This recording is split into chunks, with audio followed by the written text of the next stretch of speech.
Alright, so I am in my home bee yard today, and if you notice, I've just cut the yard. I did some cutting yesterday. I'll be doing some feeding today in this bee yard. I have 1, 2, 3, 4, 5, 6, 7, and 4, 11, 12, 13 boxes in this bee yard. This bee yard is my original bee yard. I started this bee yard. I had like about 105 in it a couple years ago, and then I trim it down to 30 odd. I keep moving bees from this bee yard. It is the bee yard that I breed from.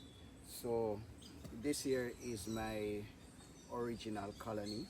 It's the colony when I left and went to Clarendon to work with the Water Commission for 10 years, and I came back. I saw this one alive. It was way over there, and so this is the original colony, and that is A1.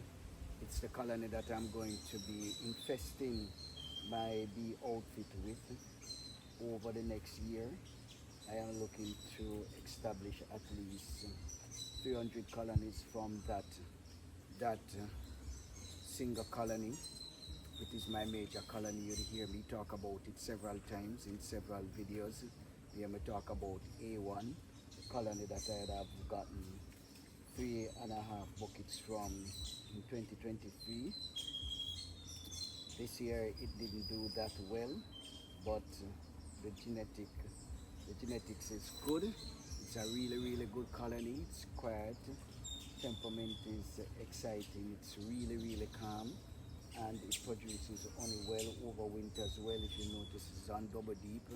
I took down the 2 honey super that is normally on it because I wanted to do some feeding using the bucket.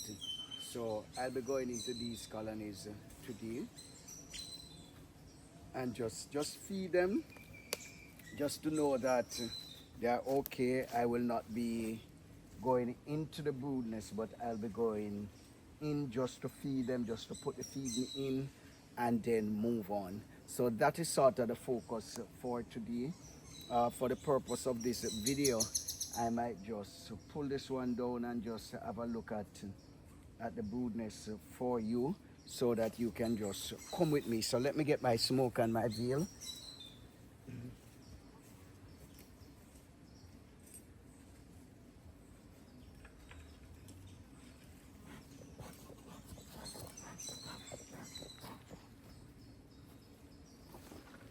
So I'm using my vest. I have this vest for some time now. I have this vest for like about 6-7 years. I have this vest. It's old. I have a full suit, but it's really hot. So I'm going to be using this old dirty vest. I seem as if I really can't get rid of this one. So it's much cooler than the full suit, so I am going to be using this one here and now. It is so old that the wires from the rim has fallen out, so I'm going to be going into this colony to see exactly what is happening.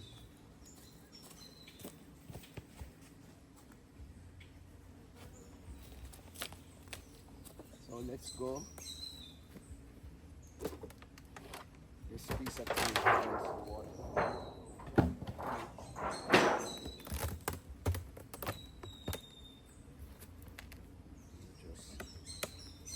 And these bees are calm, very calm.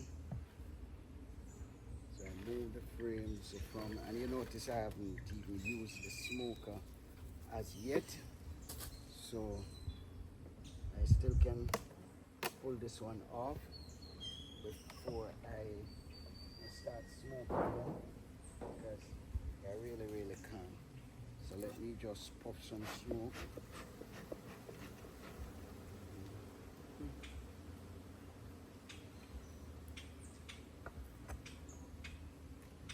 Just pop some smoke in this one, and then we start working it. Just clean the propolis from the top.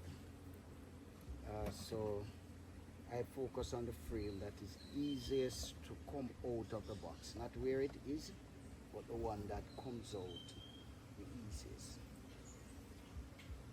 So this is me. I pull up. Here we go. So we have wood on this frame. This is the fifth one from the left of the box, and the queen is doing a really good job. Let me just come a little bit closer to the camera so that you can see. Here we go. Hope you can see the eggs and the larva.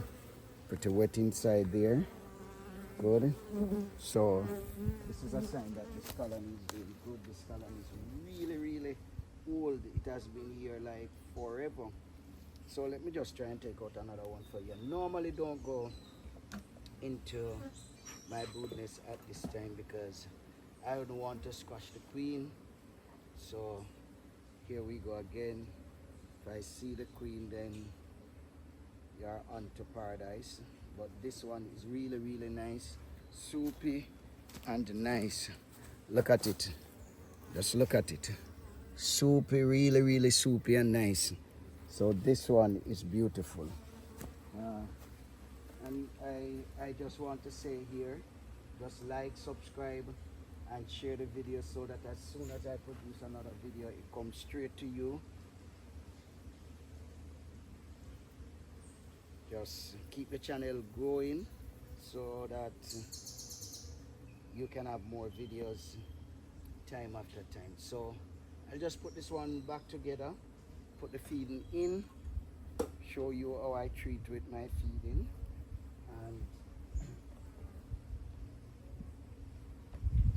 some of my boxes are not painted because I don't think there is a massive difference in the economic value of these boxes, so I don't think it makes a lot of difference. I use all cedar boxes, so all my boxes are cedar, which are able to stand the water, the rain, you know, the onslaught of the environment. So here we go.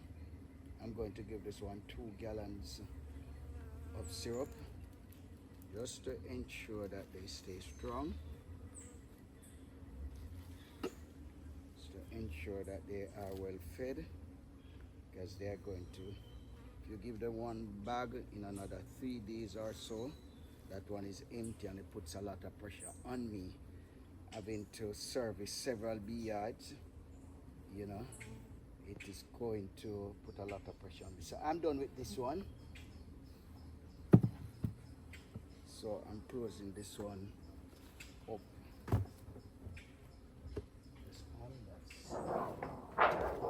This prevents the water from going in. Then I put this piece of cedar board on it, and it keeps them down. This bucket of water. This was this colony's bucket that it has been here for about 3 years unused. So that's sort of how I do it. Let me see if I can just angle the camera so that you can see me over A1. So let's just turn this a bit so that you can have a better view of A1. So there we go, you're seeing A1 in full view. And I'm not going to go into this one. I'm just going to ensure that I put the feed in. So I have 2 blocks on it just to ensure that there are no space up here that the bees can go in and rub it out. You know, I'll need to see them. I noticed over the past year, since we had Sandy, then I noticed that a lot of teenagers are in my bee yard, and I noticed that I'm seeing teenagers much larger than the ones I used to see before. So, right, so this one not finished yet.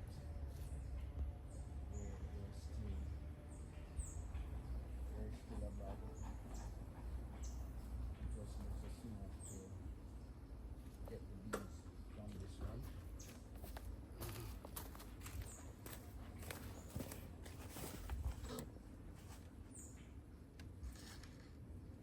All right, so I'm getting a call, but I'll just bypass this call just to completely deal with this colony. So I'm going to put one bag. There's a little that is left out of this one. So what I normally do, take this out, add a little bit more sugar to it, and just put it in one of these buckets. And here we go, it's dripping out. Put it into one of these buckets and they will feed it out. Once add a little bit more sugar to it, then they'll got it. So here we go. I'm using my pin and I'm giving it 5 small holes. So I need to use the smoker here to remove these from the on top of the frame so that I don't squish any of these.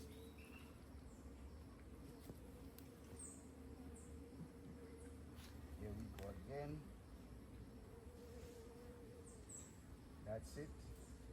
And they feed it out over. I have to use a smoker to move it.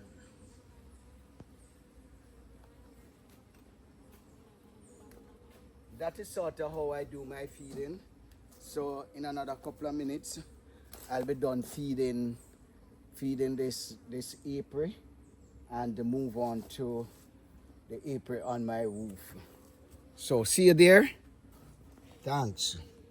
Subscribe, share.